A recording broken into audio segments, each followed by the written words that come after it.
You have a we're ready to rock and roll. Got to keep it diverse. I know, I like it. And I would say I think you guys are, I think each one of you qualify for our youngest guest. So I think it's like it's now it'll be like a tie for all three, right? So Wow. that works out well. Because it's funny because I think I think Sammy Arriaga sent me a message. He's like, "Am I the youngest guest you've had on the podcast?" I was like, "If so, I feel like I need to work on my demographics a little bit and bring in some younger friends in here." So, all How right. old is he? I think he's the same age as Drew. I think they're both in like their late 20s. Okay. So I'm pretty sure. Got it. Not 100% positive. Yeah, Oh I man. consider everyone. I still think of. I said it on the podcast the other day. I was like, I was doing a throwback, and I was like, yeah, I've been doing this since '95. 10 years or so. Or I said 15 years, and I was like, oh my god, that's not 15 years. It's 27 years. I was like, for whatever reason, 95 still feels like it's not. And you guys, man, it's crazy. All right. Yeah. All right, so you guys ready to get this show started? I mean, you guys know how this works. All right, I want to go full screen. We're gonna record here. Thanks everybody for jumping in. We are on the YouTubes, the Facebook. We are on LinkedIn. We are over on Twitter as well. Hello everyone on Twitter, which I think is interesting. I think more people should be using Twitter live video. I don't see very many live videos in my feed anymore, but it's nice to see that. So anyone that comments on Twitter, you can just reply to that Twitter thread, and I'll see that over here on my side for anyone who wants to comment. But we are going to record. This will be episode 259, so it'll be out tomorrow for the podcast. So I'm going to go full screen real quick. We're going to put on a little overlay for. Are we going? Or maybe not. Where's my overlay?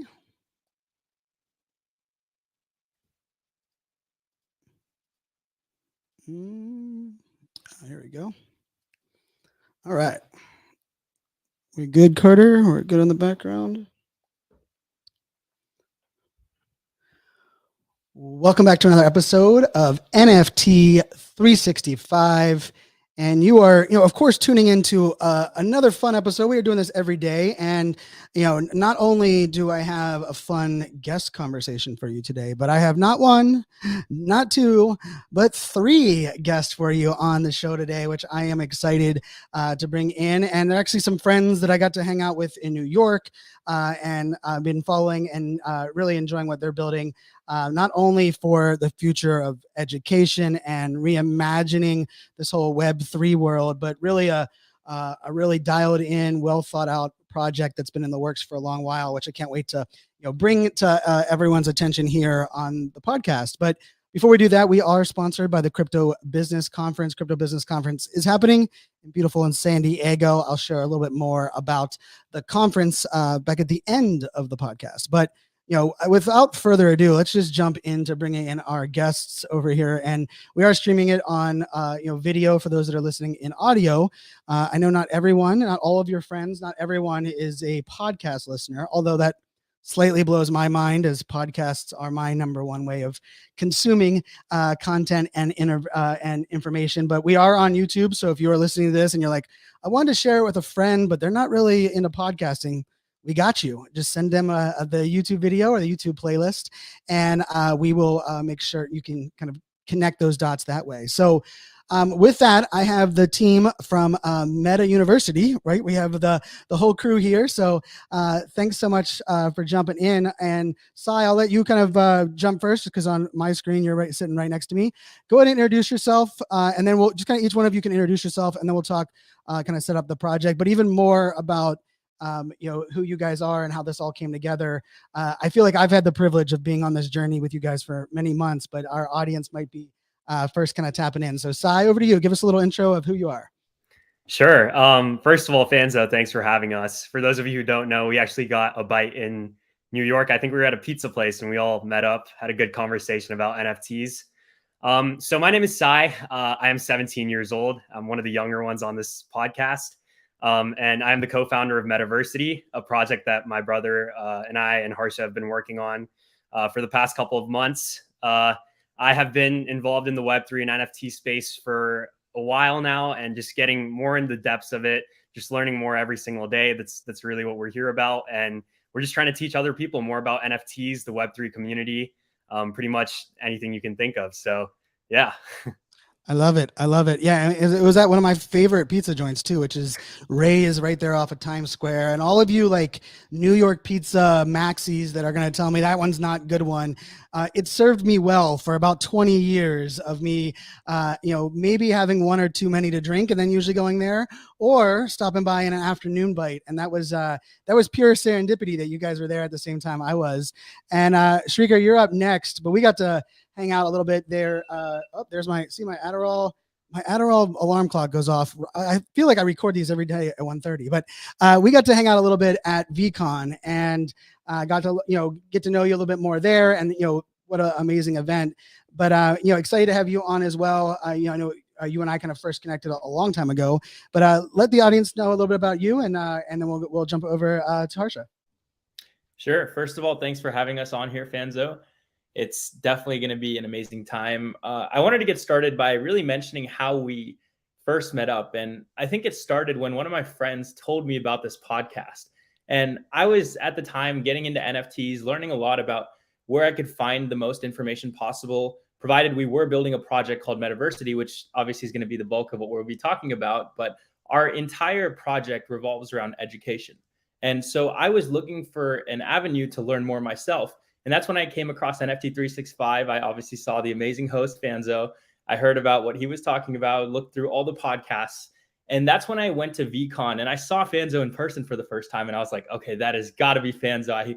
He's repping out the NFT 365 merch. He's got like the hat on. He's got like his crew with him. And I was like, okay, you know what? I got to go talk to this guy. And I went up to Fanzo.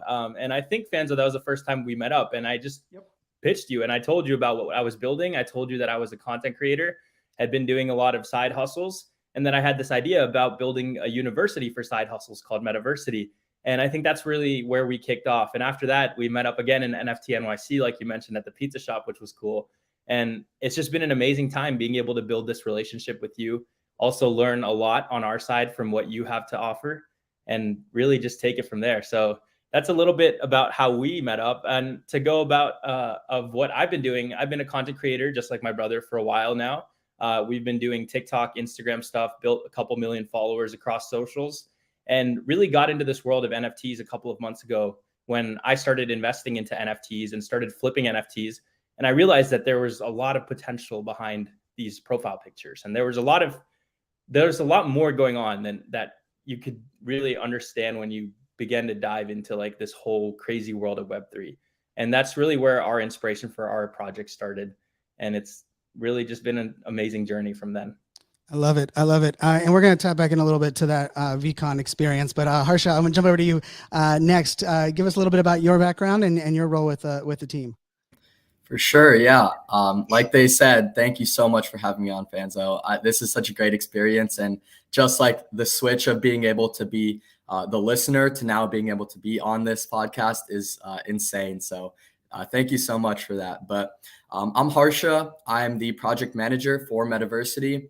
Work with Srikar and Sai on building out the community and essentially creating the roadmap and figuring out what we really want to do with this project. So I got into NFTs around August, when everything was really nice, and just started flipping a lot of NFTs, getting onto some good projects. And then I realized that the learning curve that I had to take was pretty insane to really get everything set up and just know what to do and what not to do. And I think that's where this idea kind of spawned, where we're like, okay, let's kind of create a centralized but decentralized space for education and have a knowledge base for people that want to learn. So now we're here and I'm loving every day of it.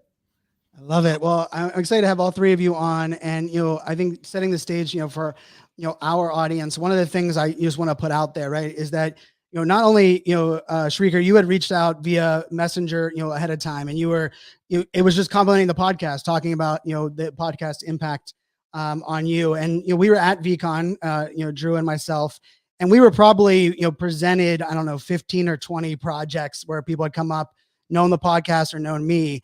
But I will say, and this is where for our audience, there was one project that we were talking about a couple of days after that event, and it was this project, right? And part of it was the approach. Part of it was, your, presentation and kind of delivering, hey, this is what we're doing. This is what we care about.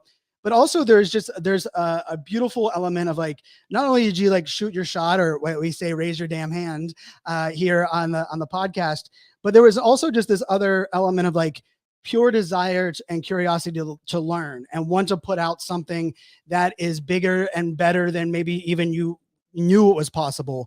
So I'm curious, I would love to start off, from a standpoint of, your, curiosity and what you're building, like the origin of, I know, each of you kind of got into NFTs and Web3, but what's that purpose that's driving not only the project, but like as a team and what you guys are building? Because I could feel it when I first, met you at VCon, and I got to meet the rest of the guys there, but we've done many Zoom calls together as well. And to me, there is something kind of magical about what you guys are building. So I'm sure, Srikar, I'll throw it to you first. Where does that purpose and that passion come from? Oh man, that's definitely a deep question. I would say for us, especially this core team right here, being friends for a while, we've always had this intrinsic desire to build something bigger, like you mentioned, Fanzo, than just ourselves.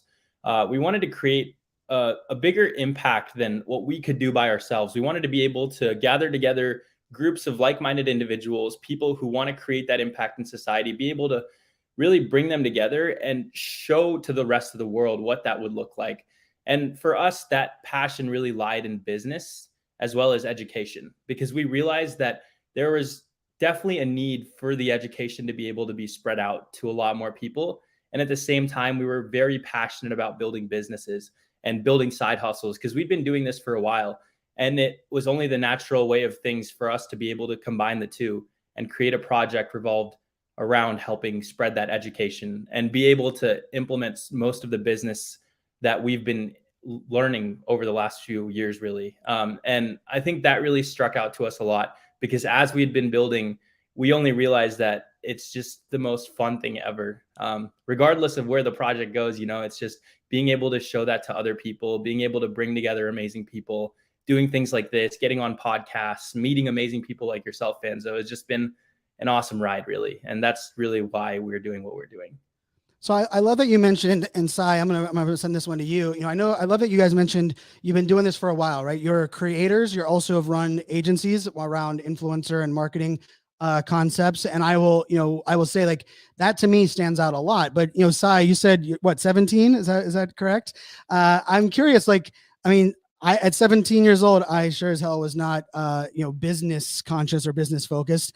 I was trying to decide how the hell I was going to get into college. That's actually what I was doing at 17. I'm curious, like from what is it? Was it family? Was it the environment? Was it, a teacher? What was, at your age, you have experience in this space as far as marketing and content creator at 17 years old. I'm curious where that came from for you. Yeah, definitely. I think a couple of years ago, my family wasn't in the best financial situation. I actually wrote a book about this. It's called Outset, and I kind of just go over like how my family life influenced the way that I came out to be. I think we were at a gas station and my dad didn't have money on him. So he asked me if like I could spot him. And then I was like, okay, I need to do something bigger than just me. So I started diving into all these different side hustles, seeing if I could provide for my family. And then it sort of just took off from there. And I think being young definitely gave me a competitive advantage to everything that I am doing. I have had a lot of people tell me that I'm too young to do certain things. And it definitely was a little, it wasn't the best feeling ever, but I sort of maneuvered around it, just showed them that age is really just a number. And I think as I started meeting amazing people such as yourselves, just building those connections and really just showing what I am as a human being beyond my age has been really helpful. I think like as you start to climb up a ladder, it's definitely fulfilling, but more fulfilling than that is bringing more people up that ladder with you. And I've seen it firsthand. So I think like with the project that we're building, it's just amazing to get these like-minded individuals like my brother was talking about and just bringing them up the ladder, because that's honestly the most fulfilling thing you can do. Well, I will tell you, all of those people telling you that you are too young, it's coming from a place of jealousy that they were not at your age where they were confident. It is nothing to do with your age. We need more people that are coming from, diverse experiences and backgrounds. And I love that you hadn't let that, stop you as well. And also, for those listening at home too, right? When we think about like future generations or those that are leading us into the future, you might have noticed that there wasn't a build up or a promotion about the millions of followers that they've built up on TikTok, or Sai just casually dropping that he wrote a book. Just so put this out there, right? I love, the humility, also the mission, the passion that you guys share, and it comes through in everything. And I like to highlight those. And I'm not highlighting it to like, build you guys up, but I'm highlighting it to show so many of us, we end up, looking at it and like the book has to be over our shoulder and it has to be in our face. The number of followers are things that we lead, but it's the core great people. And the rest of that is the stuff that we will all discover. And so Sai, I love that you mentioned that. I also appreciate, the vulnerability, right? I do believe Gen Z is teaching all of the world right now what vulnerability means, what authenticity truly means.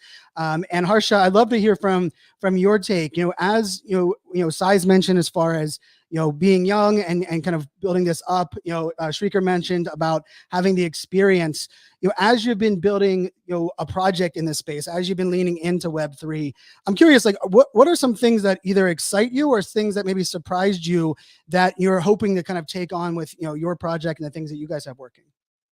For sure. Yeah. I think it's a lot of mixed reviews, right? That's going on with NFTs, especially from a public standpoint. I think the biggest thing that excites me is just the actual technology itself. So I'm definitely a big nerd when it comes to blockchain. I very much love all the new innovations happening. And I think just the fact that so many applications of proof of ownership can come out from this, and every project is trying to find their own niche to break into, and just really create that innovation. I think that really excites me a lot, because that's just going to be huge for the future, when I feel like ultimately it is going to be coming a time where crypto is going to be a major economic powerhouse, and it already is becoming that. So I think that very much excites me. One thing I would say that does scare me is this space is very early, right? So when people are trying to enter, there's a large barrier that comes into play where you need to know exactly what's going on. And even if you miss one little step along the way, you may mess up and things might not go well for you. And I feel like, especially for beginners, that's extremely discouraging, and it just stops them from even wanting to continue on. So I think those things were the two main factors that I really wanted to emphasize, and use this project as a platform to be able to teach people, first of all, like how to avoid scams and how to actually set yourself up right, so then you enjoy what you're doing and you just don't want to back out of it and miss out on the amazing, beautiful things that are happening in this space. So yeah, I think those are definitely the biggest things that have really motivated me and captured me into this. I love that. And, geeks unite for sure. And I like to, I credit Steve Jobs a lot for me finally feeling like being a geek was cool, right? Like I kind of hid that from, I played hockey and baseball in high school and then hockey in college. And I always loved the geek side. I think it's a beautiful space that we're in now. I also think it's really interesting just from, if we look, like, it is early, right? But, like, for a lot of people looked at like millennials, and they would say things, and this is, generational side, would say things like, oh, you guys were born with an iPhone in your hand, right? And I always reminded them, like, I had a Razor flip phone my freshman year in college, right? So even when I was in college, the iPhone didn't exist. The BlackBerry did not exist. And then, of course, there's a generation kind of born into the social media and where social media comes around. But I actually look at where we're going forward is there's going to be a time in the very near future where we're going to look back and laugh about the time before blockchain, the time before cryptocurrency, the idea that we were limited by borders of countries and types of currency from truly making innovation happen, right? The idea that was just, it's almost going to look back and be like, how do we even operate in these like weird silos? But there is, I appreciate that honesty on like where we're kind of at, currently, right? Because there is something, a little bit scary in this kind of rough waters. And, Srikar, I'm curious, you guys have asked a lot of questions. I've been able to, kind of advise and share some of my thoughts.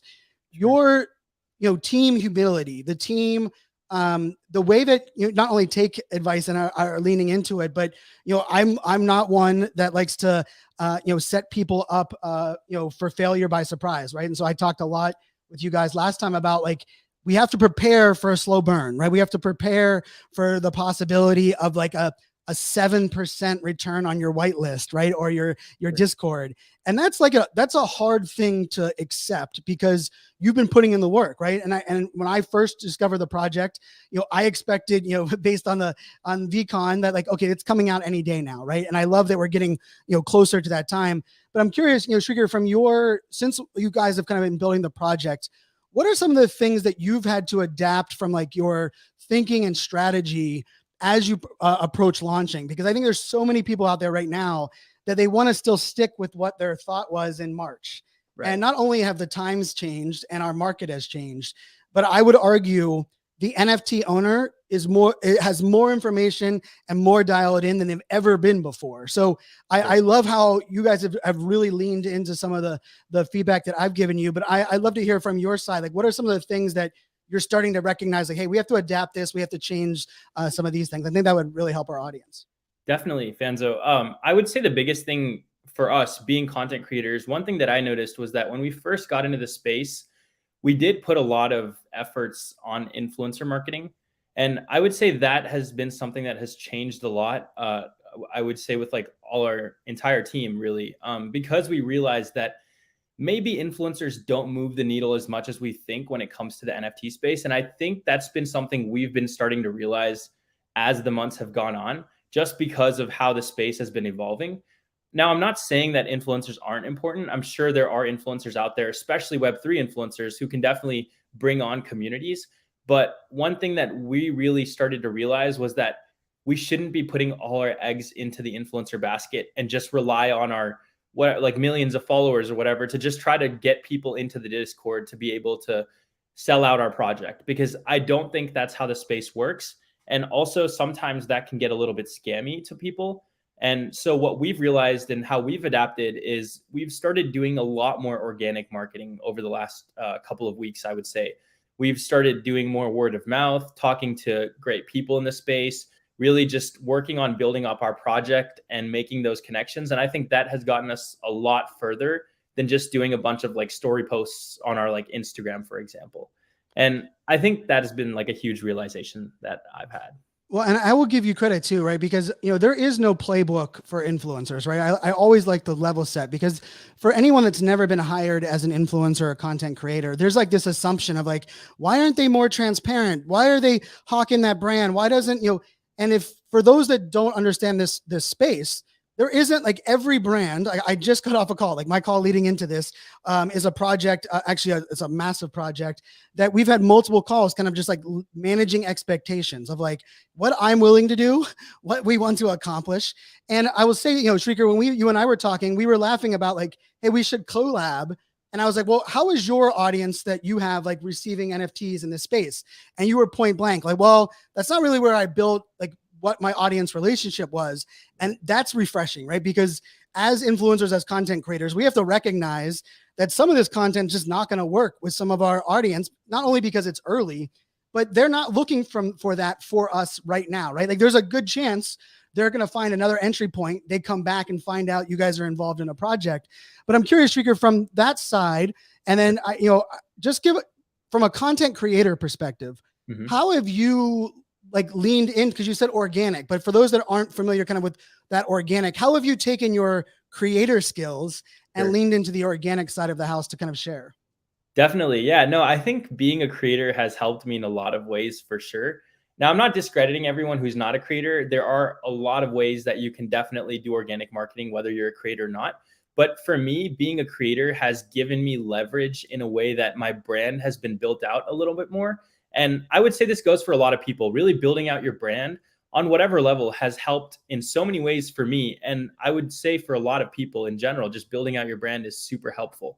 And so being able to do that has allowed me to make some big connections with people who are maybe in the Web3 space or not in the Web3 space, because they do see some sort of potential collaboration opportunity. Because although my audience may not directly convert to NFTs, there are certain things that my audience likes that I can provide in value for other people. and vice versa. So I think that's been a great way for me to sort of use my audience to build, really, especially with this project. Even though it's not a direct correlation, it has definitely helped us in other ways. So being a creator does give you that leverage, I would say, for sure. I couldn't agree more. And I think this space needs more creators. Let's be very truthful. If anyone that's listening to this and you're wondering if, where you fit, creation as a whole. And Sai, I would love to hear your take on that. And then I'd also like to hear, you mentioned your family and kind of you kind of jumping into business. I'd love to hear your family's kind of response to you guys creating this project and kind of bringing this together, because I will say for a lot of people, it's fine when our friends are kind of like, meh, okay, sure. But when like those that are closest to us are like, you're getting into a Ponzi scheme or you're buying expensive JPEGs, that can be a little bit disheartening. But yeah, I'd love to hear your take, Sai, on what Srikar shared, and then a little bit on that family side. Yeah, definitely. I think building off what my brother said, being a creator has definitely given us leverage. And I think when you create content, it's like, how do I create content that gets views? And the way you do that is through value. And I think that's been replicated throughout whatever we are doing, whether it's Metaversity or whether it's the other businesses we've built up. It's all about the product. And I think that's what really matters. If someone comes into the Discord, do they get like immediate information? Do they get actual entertainment value? And that's what we're really trying to brainstorm as a team. And I think especially with the way the market has changed recently, it's all about organic marketing. And greater than that, I think it's word of mouth. So if someone comes into the Discord, someone sees the project, if it provides value to them, then they will definitely talk. So I think instead of focusing so much on the marketing, it's really about the product that you're building out. And then that just comes down to utility. So I think that's been very helpful for us being creators. And I think family-wise, me and my brother, we've been very fortunate to have amazing parents. They're always super supportive of what we do. And even when my parents didn't have a lot of money, they were always trying to give back, fund whatever they could. And I think me and my brother drew inspiration from that. And even with like Metaversity, NFTs, they were all very new to this. And they were very understanding. They really trust us as human beings. And we just show them like what we're doing on a day-to-day basis. And they support it to the fullest. So we've really lucked out with amazing parents. And I think we've definitely gotten inspiration from them. I love that. And shout out to all those parents that are, supporting. And I took I have two daughters that are going to be in middle school. And today was middle school orientation. And I had my second daughter going to middle school for whatever reason. It hit me a little harder today than even my oldest going. I feel like I was like, oh, okay, I got one kid in middle school, and now I'm going to have two kids in middle school. And I feel, watch out for that school having, two Fanzo girls in that school. It's going to be wild. But as a dad, I love hearing, that support. And Harsha, I'm curious from, we're going to tap into the project here in a minute, but I'm curious from a collaboration perspective amongst, the team, right? Everyone's kind of working in different ways. You're content creators, you guys have businesses.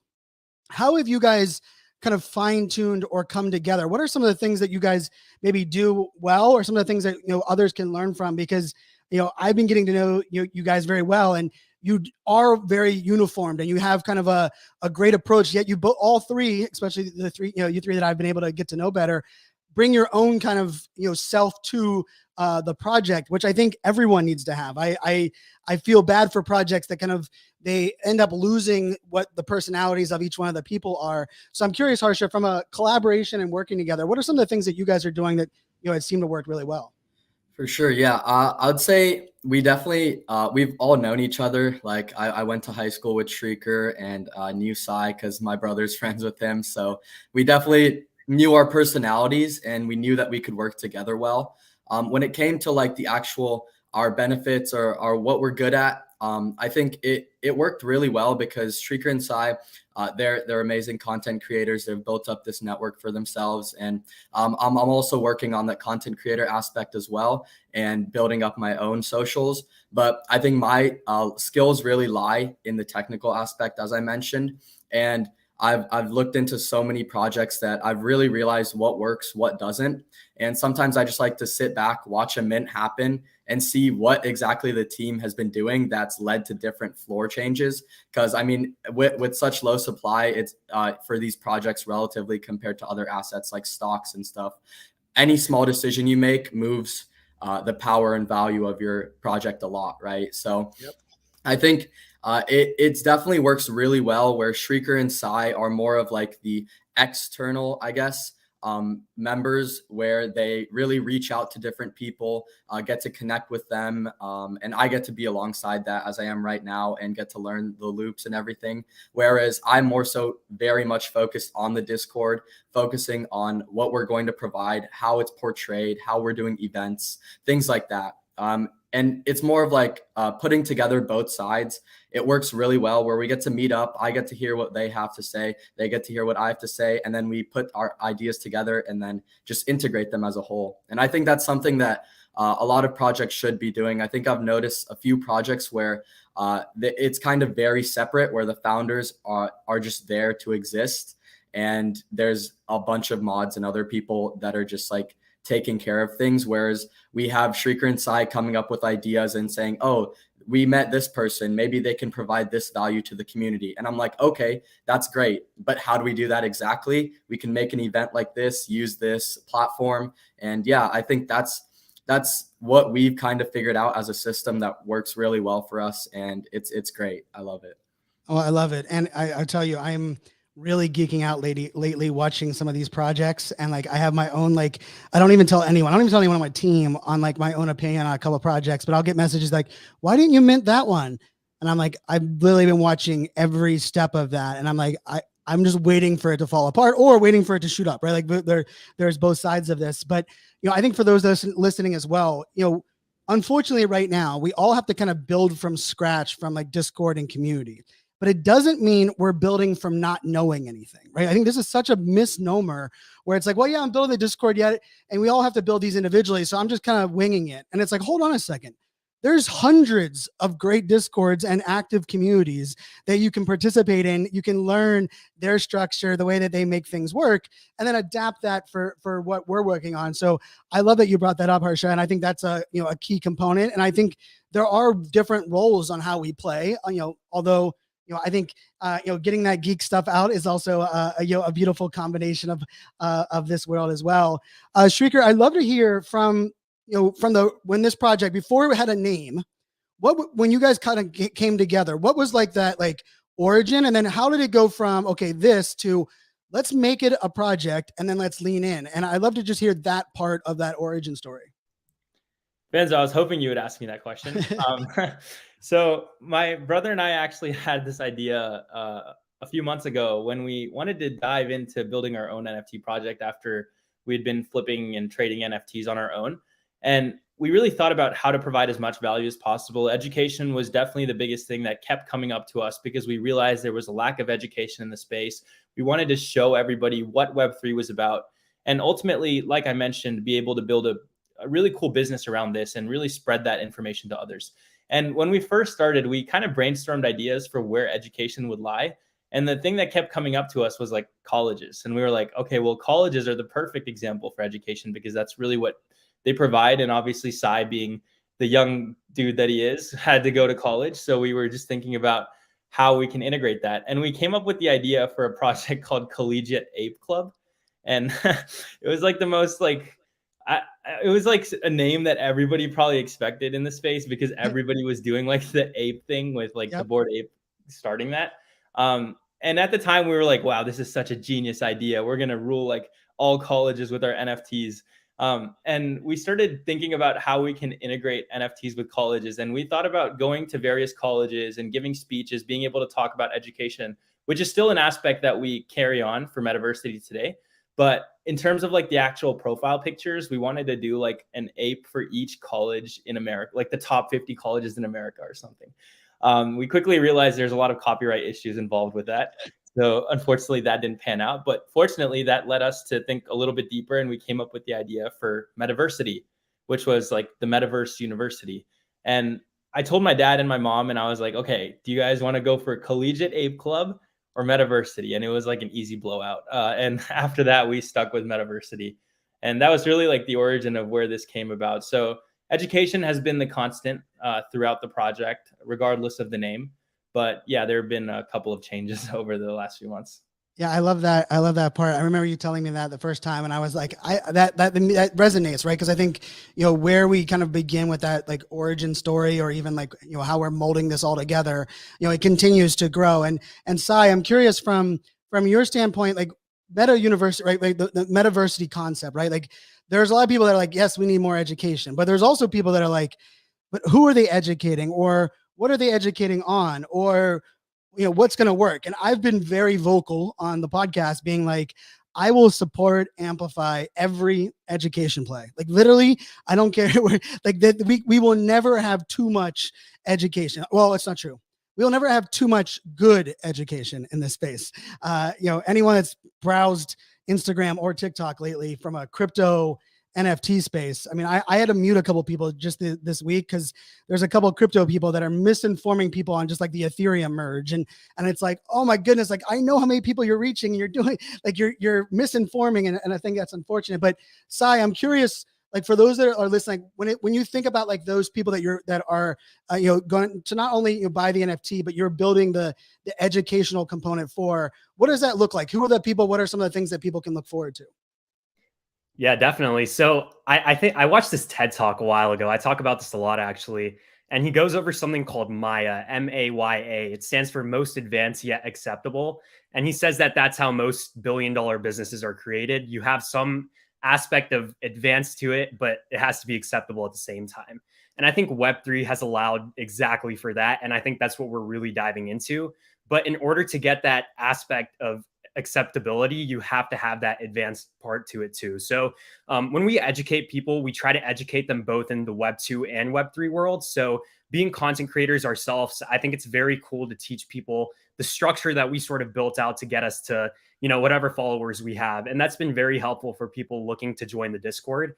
And as soon as you join the Discord, you have a lot of utility as it is. And we have education from content creation, stocks, crypto, blockchain. And then for our whitelist holders, we have a lot more content. And it's all just really about bringing together that aspect of familiarity.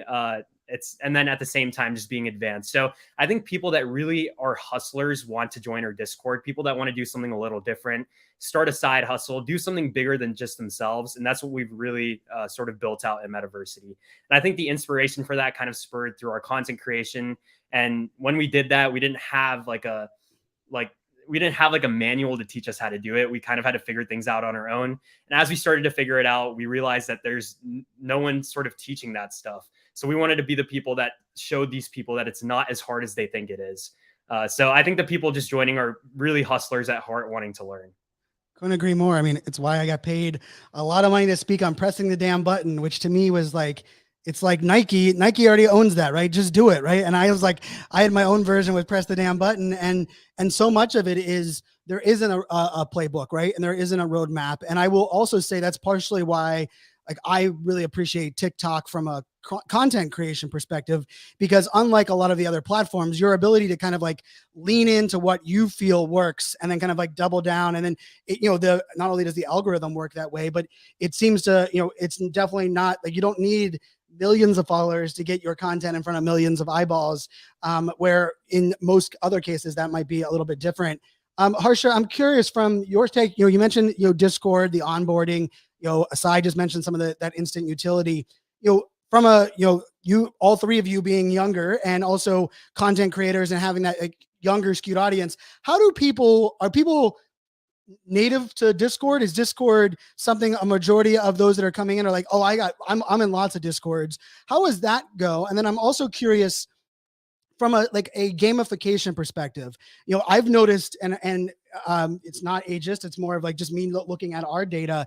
There are a lot of people that are, let's just say 50 and over, that really do value, having their role in Discord and their name being a different color. And I would say, like, for me, pre-Web3, I didn't expect that. And it was like, oh, okay, like, I like that. We can lean into that. I'm curious, Harsha, how has that experience been for you guys? And like, especially with your demographic, with maybe being, young, skewing a little bit younger, but also probably skewing newer to NFT, crypto space as well. Yeah, I'd say for the first question with the familiarity of Discord, I think you could split it into two groups, right? Web3 and Web2. Most of the people in Web3, I'd say they definitely are aware of Discord. If they've had some sort of like understanding or learning about blockchain and what's going on, they definitely have heard of Discord. know what it is and just the basics of it. I think Web 2 is split. There's definitely the people that have been using it for either classes or for business or small groups and communities that are very much aware of it. A couple of my classes, actually, I'm at Georgia Tech right now, and they use Discord as well. And a lot of people are familiar with that. But I think with Web 2, the other side of Web 2, they have no idea what Discord is. They don't know how to click a role to verify and react, or why their name just changed colors after typing 3 times. Like, I think that part is definitely a little difficult. And I would say that's actually what we've been thinking about for a while. I think with what Sai was saying, with the hustlers and the people that try to join our Discord and our community, one of the biggest things that are holding them back is actually the Discord, because they're like, okay, I have to make an account now. Sometimes you have to have 2-factor, and they're like, why do I want to do all this? Like, it's so much work. So I think we've kind of tried to alleviate that by using alternative security protocols, so people can enter and just have a very thorough understanding of what's going on. And then we're also trying to create some sort of Discord education base where people can go to a Discord and they know exactly what to look for, right? So, I mean, when we all go to Discords, the first thing we try to go to is the announcements, the about page, and then go to the general chat. But I think when people are just joining a Discord, they're going to be overwhelmed with so many channels that they have no idea what's going on. And I think when it comes to onboarding people from Web 2 onto Web 3, I think this is usually one of the biggest things that I've seen. But when it comes to go ahead. I'm gonna throw in real quick, because I would tell you, I join like right now like 3 to 5 Discords a day because of the looking, and I usually hit the verify button and I like close my eyes and like, please don't, like, and it's like 6,500 channels, and I'm like, and everyone has the most creative name you've ever heard of, and I'm like, all I want is general chat. Like, where the hell is, and I'm like up and down, and for me, like, it's a little frustration, but we know it's a necessary evil, right? And for a lot of people, they don't understand the necessary evil component of Discord. But I'm with you on the fact that it can feel like it can be a barrier for a lot of people. I'm glad you mentioned that. The one thing I will say is we just need to make 2-factor authentication the gold standard for every app, everything we do. Like, there just needs to be, it's no longer just because of Web3, right? Like, I mean, the fact that we, even from MetaMask to our banks, and it needs to be 2-factor on app, not SMS, not Telegram. We've seen some of the hacks that are going on there, but I'm with you. Like, I mean, I was on a call yesterday and I was helping someone go through something, and they were complaining multiple times, like, oh, I can't stand having to go back to this authenticator app. I'm like, or you could just let your stuff get hacked and we can deal with it that way. I mean, and they're like, okay, good point, Brian. So I just want to throw that in. But yeah, Harsha, go ahead, and I'd love to hear the last part there you're going to throw in. Yeah, I was actually, that's a funny story. One of my friends knows that I'm working on Metaversity, and he said, okay, let me hop on the Discord. Let me see what's going on. So he made an account, and then he went to go to the verify channel, clicked the button, and he said, wait, nothing happened when I clicked the button, because he was on his phone. So I was like, okay, you need to swipe out and then now look at all the channels. So it's just small nuances that I think people just get really confused about. But yeah, when it comes to the demographics, I think it's definitely a large group of demographics. I know with us especially, we definitely interact with a lot of the younger side of it. A lot of my friends in college, I would say it's very much split, where there's people that are super bullish and super involved in the space. A lot of my friends that are computer science majors know that it's going to do really well, and they're honestly trying to break into that space of getting into Solidity and blockchain dev, which I think is a huge component for a lot of startups, especially, and for colleges, for people to get into. So I think it's definitely mixed. Some people on the younger age, I feel like are harder to convince if they're very stubborn on their stance. But I think they're more willing to learn. I know people that are of the older demographic, they don't really understand the value of it. I think I've had a much harder time talking to people that are a lot older than me, because they said, okay, wait, what is the security behind this, right? So I definitely understand that aspect. I think once you start getting older and start investing and doing a lot more things, you really look for security. A majority of people do, right? And I think that's one of the biggest things that's been holding them back. So I think over time, as we slowly innovate and have more security measures and some sort of consolidation of security, that would probably help onboard a lot of these new people. Well, shout out to Georgia Tech. I love that campus. I'm a fan. I've been there many times. And also you mentioned computer science major. I'm curious.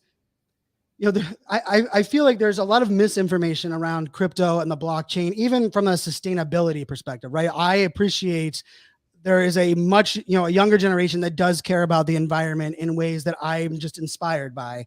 But there's also this idea of like, are we looking for information that can either, go into a bias or help us decide not to change, right? Like, I heard, even though it might not be true, I heard the blockchain's not sustainable, right? And then it's like, well, do you have do you wash your clothes and have a dryer? Because if you have a washer and a dryer in your house, you're using a hell of a lot more energy than any blockchain node is using. And so until you start putting your clothes on a hanger outside, and that's your, your form of washing your clothes, like that's part of it. But I'm curious from a, in university, from a, computer science majors, you mentioned about like devs and starting to learn some of the, front end and back end that's needed in the blockchain.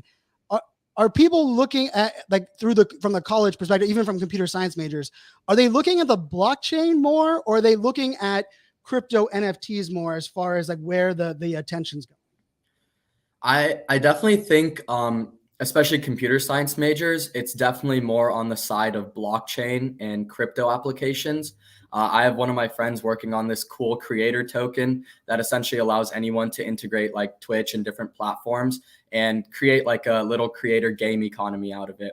Nice. Innovations like that, I think, are really cool. And I know colleges aren't really focusing that much on blockchain and Solidity dev, but I think people that are future thinking, they very much are trying to get into that space. I think I do know a couple of my friends that are into more of the business side of it, where they have their own NFT services where they develop the smart contracts and create DAOs and different types of applications. But I think a majority of people that are trying to look into it are more so trying to get into the startups or get into these big places like Coinbase, Binance, those types of places. So I love it. And for those that are struggling at a university to get education on blockchain and Web3, they might just need to go check out some Metaversity, and that's where they'll get the things that they're not getting there, right? Which I think is a beautiful combo.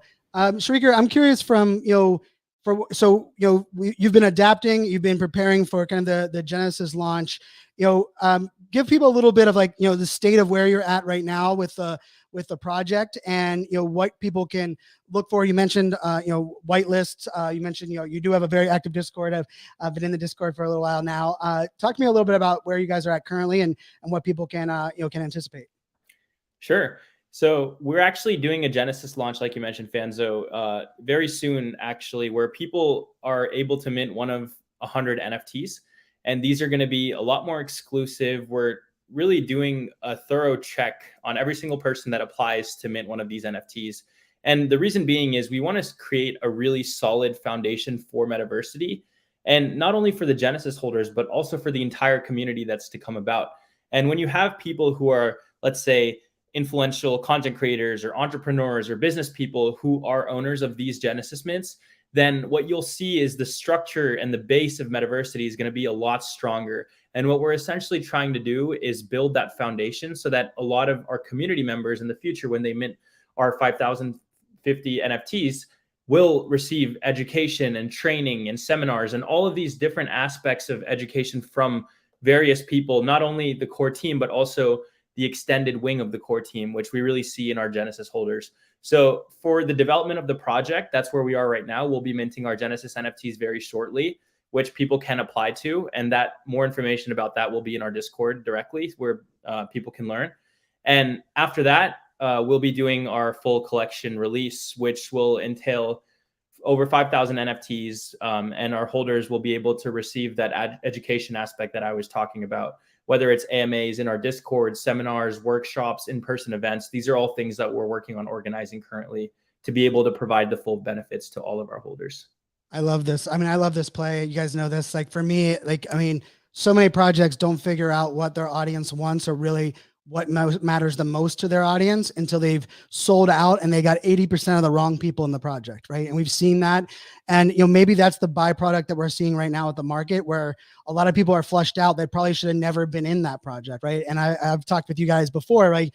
The utility you're providing is going to require people that are going to think bigger and are kind of thinking next level as well. And I'm excited to see that, that core group of that 100 that you're able to kind of launch with, and then how that kind of, shapes things, moving forward.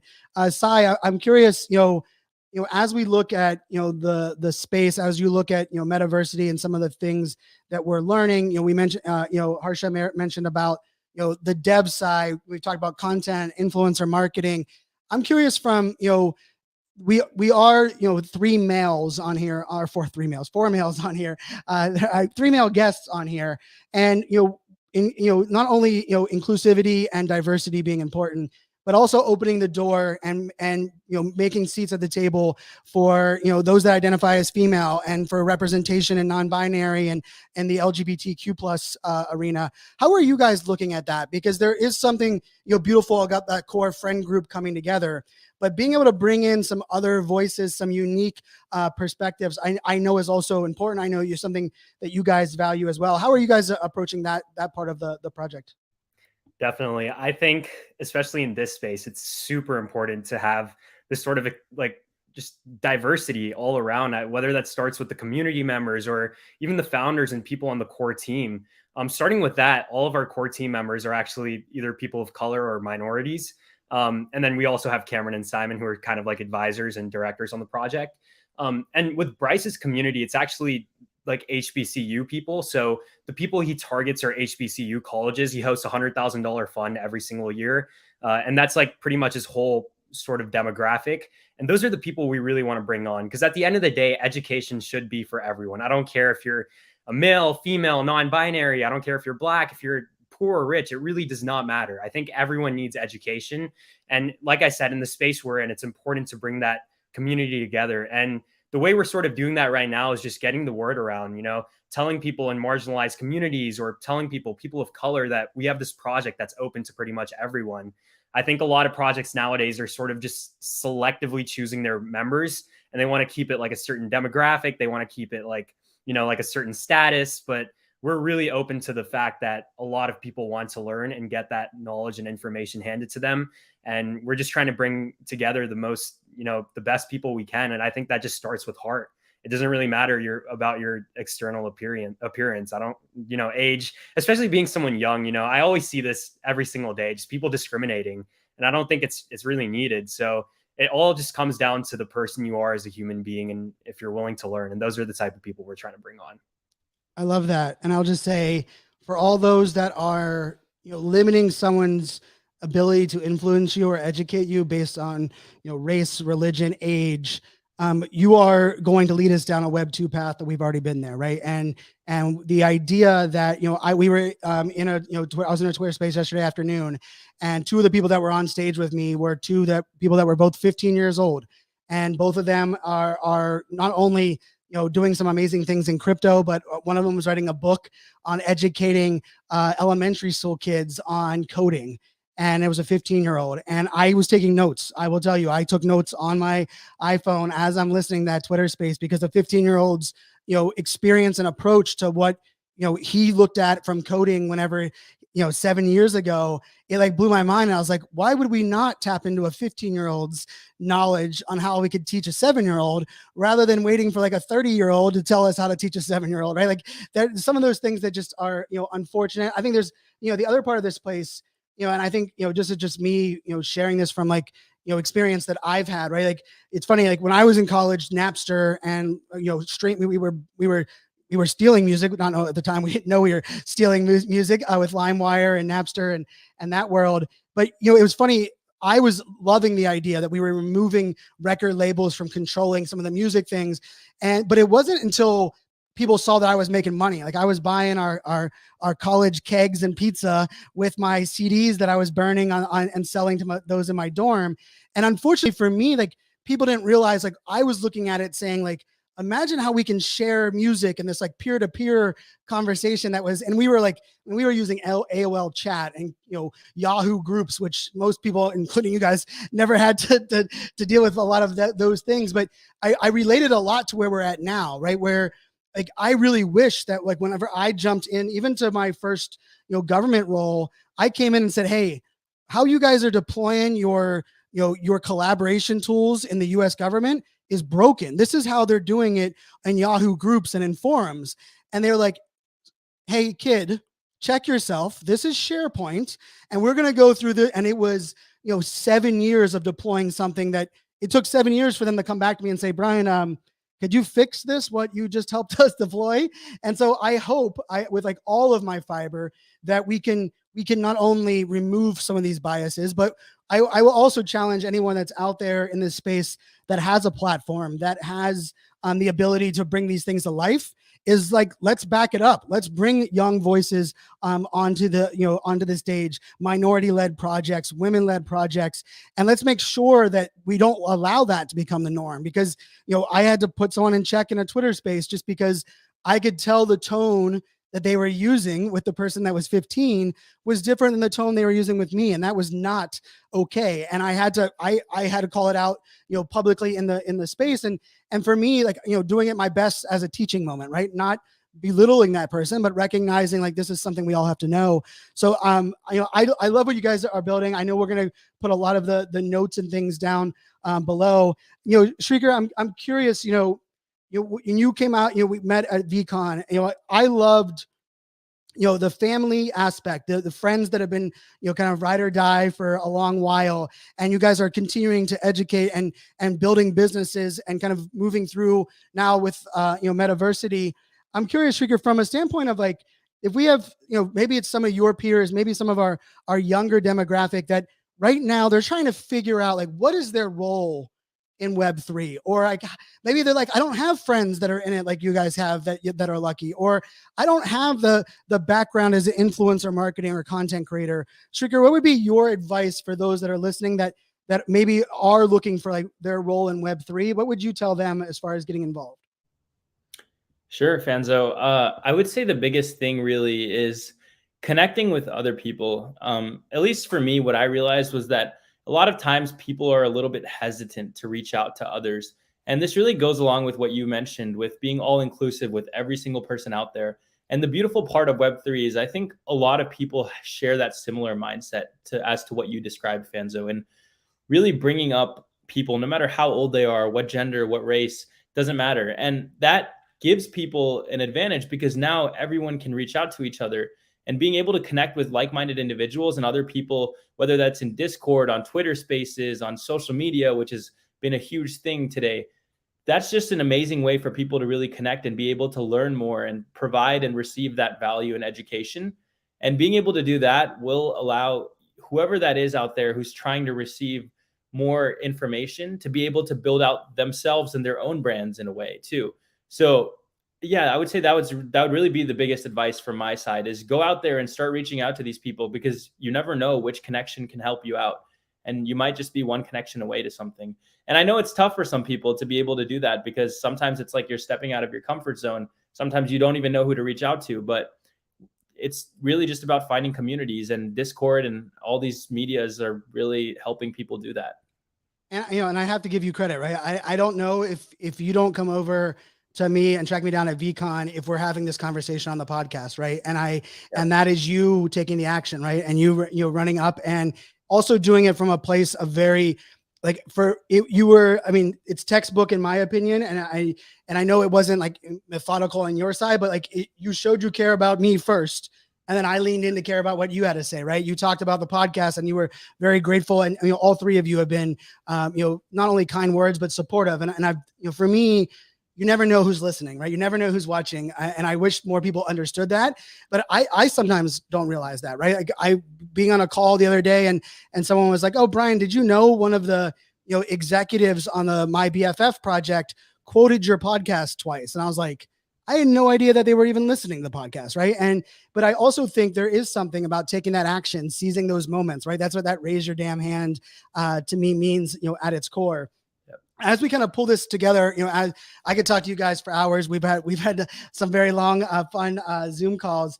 Sai, I'm curious from, as someone that is younger going through college, the idea of like putting yourself out there, telling your story, you do it from a creator perspective, but there's like this, I've always believed in the personal brand because my business and my life has changed by me investing in that. But I also feel personal brand comes across very markety, like, oh, I got to build like a brand. Like, I have to get over that.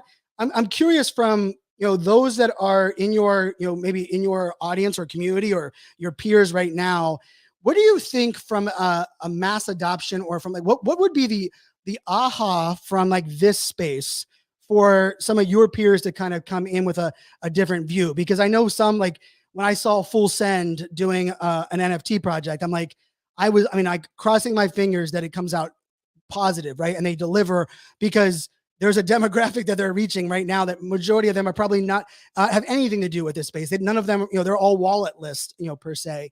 But I'm curious, aside from your take, what would you think would be, like, would it be, a use case in gaming, or maybe a use case in entertainment, or even like maybe a couple creators, embracing it in a way that's creative, like you mentioned Twitch. What would you say would be the thing that you think would really be the aha moment for those that, are kind of your age or your peers? I think people who are my age need to start with one thing: put aside the money, put aside the fame, and stop worrying about the ROI, and start focusing on the impact. And I think with that, you sort of have to think about the value that you're providing. So everyone watching this right now, it really just starts with us. Me when I started this whole thing, when I was 15, I had no idea that I'd be able to influence so many people.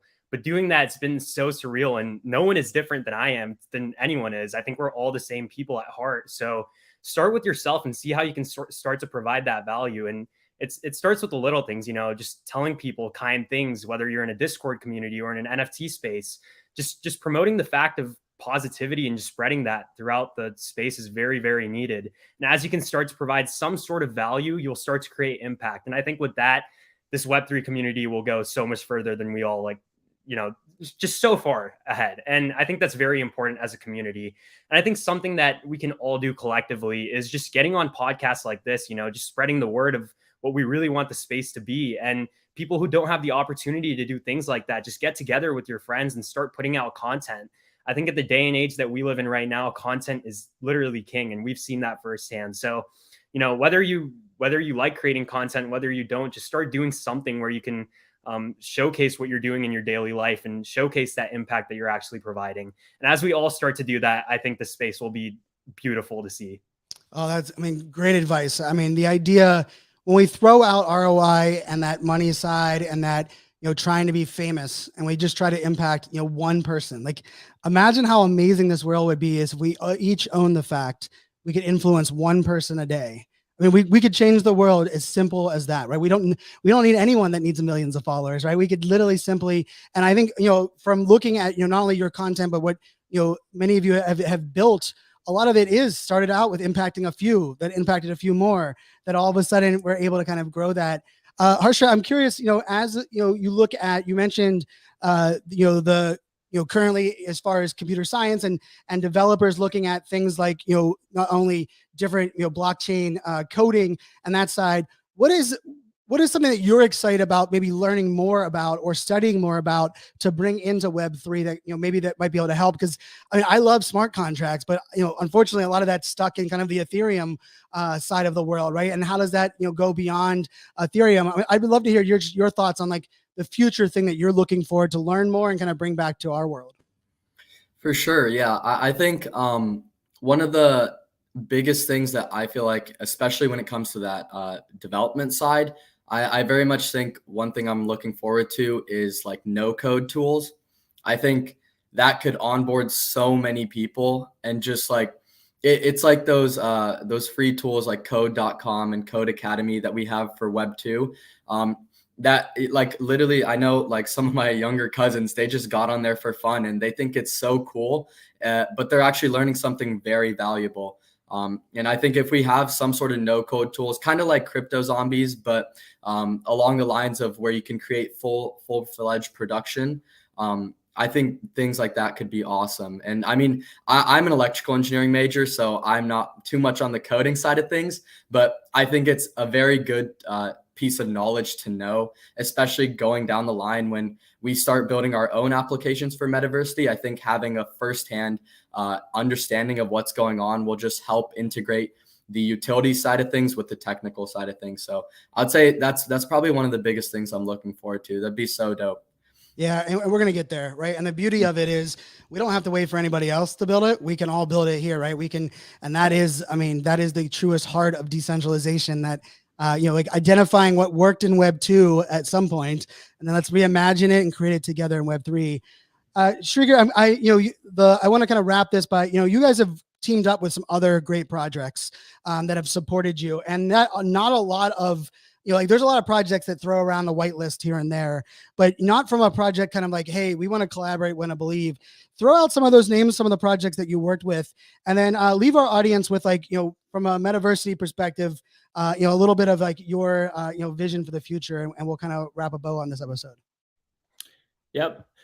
So we actually did Twitter Spaces just last week with Fancy Bears, who have been an amazing group of people. They've been building for a while, sold out their collection, have came out with this cool new feature called Trait Swap, where you can actually switch your traits with other NFT collections and receive utility from those collections as well, which is actually something Metaversity is going to be partnering up with, where holders will be able to swap on like a Metaversity trait onto their Bored Apes, for example, and be able to come onto our Discord, receive education, get access to our course materials. So I think that's been really cool, and their developments have been amazing. Bartek is actually one of the co-founders of Fancy Bears, and he's a good friend of mine, owns a bunch of apes. He's an amazing dude, been in the space for a while. And that's really been a really quality partnership that we've been having and looking forward to developing in the future as well. And we're currently in talks with them right now, how we're going to be developing that for Metaversity, as well as talks with other projects. So Henry the Grape, who's a council member on CyberKongs, amazing dude, and an amazing project, CyberKongs. You guys should all definitely check out. They've been doing really cool things in the space for a while. And I've been in talks with Henry, a little bit similar to our story, Fanzo. I actually met up with him at NFT LA, and we just kind of clicked it off. My brother and I talked to him a little bit about what we were building at Metaversity. He really liked the education aspect. And since then, we've just been talking about how we can provide value to the Kongs community and be able to receive that value back in a way which benefits both parties. But overall, I think being able to build these genuine connections and interactions with these people and projects has been something that Metaversity is really eager to keep doing. And those are just a few of the projects that I think have a really good future, but also are super genuine in the space and really care for bringing up the other projects in the space who have ideas and have been doing things that are really positive for the communities. And yeah, so to really wrap that up, I think it's been super cool, and we're looking forward to seeing where these relationships will go and develop in the next few months for sure. Well, gentlemen, I thank you all three for joining. I love the fact that we connected, just you guys supporting the show and talking about it, and then we got to hang out, share some pizza. We've got to do some Zoom calls and got to learn more about each of you and what you're building. And I